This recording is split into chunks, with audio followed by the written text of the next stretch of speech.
अमेरिकी राष्ट्रपति Donald Trump ने भारत और पाकिस्तान के बीच सीजफायर का ऐलान करके दुनिया भर को एक संदेश देने का प्रयास किया कि वो विश्व भर में शांति चाहते हैं। लेकिन डोनाल्ड ट्रंप के इस मानसिकता को, उसकी इस रणनीति को क्षण भर में तबाह कर दिया रूसी राष्ट्रपति व्लादिमीर पुतिन। कैसे डोनाल्ड ट्रंप को पुतिन ने झटका दिया,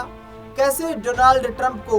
कहीं ना कहीं रसिया और यूक्रेन के युद्ध को रुकवाने में लगातार असफलता का सामना करना पड़ रहा है, कैसे डोनाल्ड ट्रंप लगातार कोशिशें करने के बावजूद भी फेल हो रहे हैं अपनी रणनीतियों में, वो कहीं ना कहीं इस कोशिश में कामयाब नहीं हो पा रहे। दरअसल जिस तरीके से अमेरिका के राष्ट्रपति के चुनाव हुए, अमेरिकी राष्ट्रपति के चुनाव के दरमियान डोनाल्ड ट्रंप ने यह दावा किया कि यदि वो प्रधान राष्ट्रपति बनते हैं तो फिर दुनिया भर में शांति का एक पैगाम लेकर के जाएंगे और दुनिया भर में शांति बहाली करके विश्व को तरक्की के रास्ते दिखाने का प्रयास करेंगे। दरअसल रूस और यूक्रेन के बीच करीब 3 साल से युद्ध की स्थिति बनी हुई है। दोनों देशों के बीच तनावपूर्ण माहौल काफी तेज हो रहा है। दरअसल आपको बता दें कि डोनाल्ड ट्रंप ने ये कोशिशें की और खुले तौर पर ऐलान किया कि वो रूस और यूक्रेन के बीच का युद्ध रुकवा देंगे। इसकी पटकथा लिखी गई जिसके आधार पर उन्हें दूसरी बार अमेरिका के राष्ट्रपति के पद पर काम करने का मौका मिला और अमेरिकी राष्ट्रपति बनने के बाद डोनाल्ड ट्रंप ने कई कोशिशें की कि वे यूक्रेन और रूस के युद्ध को समाप्त करवा दे, यूक्रेन और रूस के युद्ध को शांत करवा दे, लेकिन उनकी कोशिशें हर बार नाकाम होती रही। दरअसल बता दें आपको कि जिस तरीके से उन्होंने यूक्रेन के राष्ट्रपति वोलोदिमीर ज़ेलेंस्की को अमेरिका बुलाया, वहां पर व्हाइट हाउस में जिस तरीके से उन्हें फटकार लगाई, जिसके बावजूद भी डोनाल्ड ट्रंप यूक्रेन को झुकाने में नाकामयाब रहे। यूक्रेन को नहीं झुका पाए डोनाल्ड ट्रंप और एक बार फिर उन्हें निराशा का सामना करना पड़ा। लेकिन भारत और पाकिस्तान के बीच पहलगाम के आतंकी हमले के बाद जो परिस्थितियां शुरू हुई, डोनाल्ड ट्रंप ने उस मौके को भुनाने का प्रयास किया। दरअसल बता दें आपको कि 6 और 7 मई की रात को करीब 1:30 बजे भारतीय सेनाओं ने पाक अधिकृत कश्मीर में बम बरसाए और वो गोले बरसाकर वहां के आतंकी ठिकानों को तबाह कर दिया। पाकिस्तान में खलबली मच गई थी। पाकिस्तान में खलबली मची और उसके बाद पाकिस्तान ने फिर नकली और चाइना और टर्की से इंपोर्ट किए हुए ड्रोन को भेजना शुरू किया, जिसे भारतीय सेना ने पल भर में ध्वस्त कर दिया, उड़ा दिया और किसी तरीके का कोई नुकसान भारत को उस पाकिस्तानी ड्रोन्स के अटैक से नहीं हुआ। लेकिन उसके बाद जब भारत ने वापसी की, भारत ने जिस तरीके से मारना शुरू किया पाकिस्तान को, उसके बाद पाकिस्तान के विदेश मंत्री, पाकिस्तान के रक्षा मंत्री, ये तमाम अमेरिका के पास गए कि भारत बुरी तरीके से पाकिस्तान को नेस्तनाबूद कर रहा है, मार रहा है। जिसके बाद रात भर कोशिशें की गई अमेरिका की तरफ से कि किसी तरीके से भारत इस युद्ध विराम का ऐलान कर दे, लेकिन मोहरा बनाया गया पाकिस्तान को। अमेरिका ने पाकिस्तान को संकेत दिया कि वो भारत के डीजीएमओ से संपर्क करें और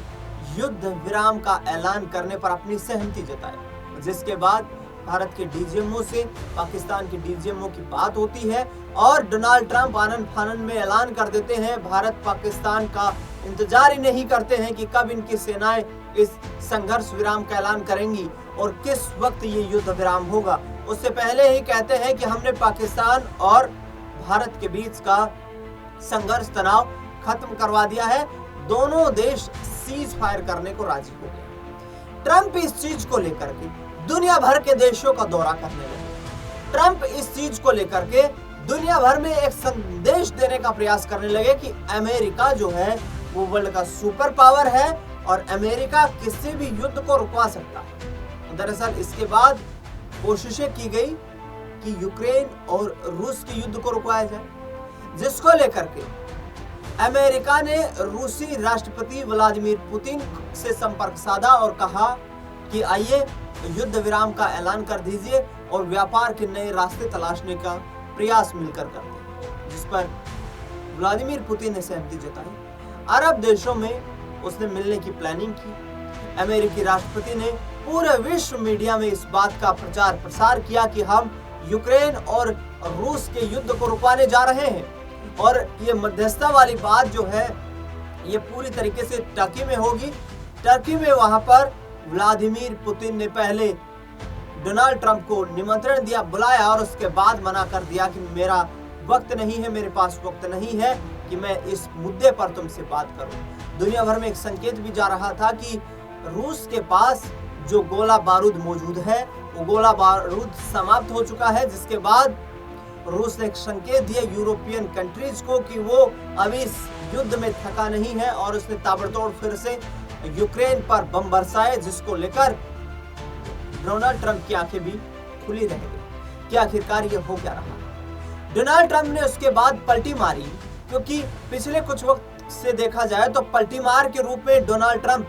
वैश्विक चाचा के रूप में सामने आ रहे हैं। डोनाल्ड ट्रंप ने पलटी मारी और कहा कि हम रूस और यूक्रेन के युद्ध के बीच में कुछ नहीं कर सकते, क्योंकि यह उनका आपसी मामला है, हम इस पूरे मुद्दे से अपने आप को अलग कर। यानी कि डोनाल्ड ट्रंप की वहां पर रणनीति जो थी वो नाकाम हो गई। डोनाल्ड ट्रंप उस मुद्दे पर भटक गए। डोनाल्ड ट्रंप उस मुद्दे पर मुंह के बल खाकर वापस लौट आए।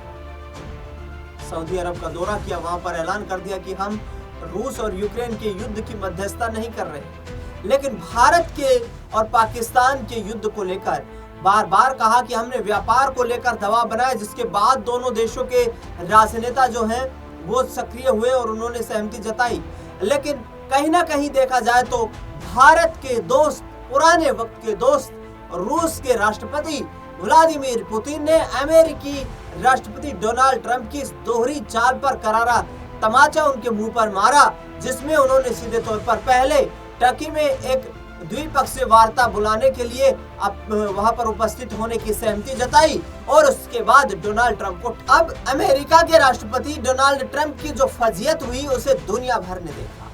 डोनाल्ड ट्रंप को लेकर उनके दोस्त एलन मस्क जो है वो भी अब उनसे मुंह मोड़ने लगे हैं, क्योंकि अमेरिका में टेस्ला के शेयर धड़ाम से नीचे गिर रहे हैं, उनकी सेल्स धड़ाम से नीचे गिर रही है। जिस एलन मस्क को ये उम्मीद थी कि डोनाल्ड ट्रंप की सरकार बनेगी तो उनकी कंपनी टेस्ला दिन दोगुनी चार रात चौगुनी उन्नति करेगी, वो टेस्ला अब पतन की ओर आगे बढ़ रही है, जिसको लेकर लगातार एलन मस्क भी चिंतित दिखाई दे रहे हैं और डोनाल्ड ट्रंप की रणनीतियों के खिलाफ उतर चुके हैं। अमेरिका में पिछले 6 महीने में 1000 से ज्यादा प्रोटेस्ट डोनाल्ड ट्रंप की नीतियों के खिलाफ हो चुके हैं, और ऐसे में डोनाल्ड ट्रंप के शासनकाल के दौरान देखा जाए तो अमेरिकी इस वक्त बुरे दौर से गुजर रहे हैं। हालांकि डोनाल्ड ट्रंप का सीधे तौर पर कहना है कि अमेरिका के संसाधनों पर, अमेरिका के रोजगार पर पहला अधिकार अमेरिका के मूल निवासियों का है, और जिसको लेकर डोनाल्ड ट्रंप ने विभिन्न देशों के वर्क परमिट जारी करने पर भी रोक लगा दी है, जो ये दर्शाता है कि डोनाल्ड ट्रंप कूटनीतिक और रणनीतिक रूप से कमजोर साबित हो रहे हैं, और रशियन प्रेसिडेंट व्लादिमीर पुतिन ने जो उनके खिलाफ एक्शन लिया है उसको लेकर के कहीं ना कहीं भारत की जो उन्होंने फजीयत की उसका बदला ले लिया। फिलहाल इस खास कार्यक्रम में इतना ही। देश दुनिया से जुड़ी तमाम बड़ी खबरों के लिए देखते रहिए SPN9।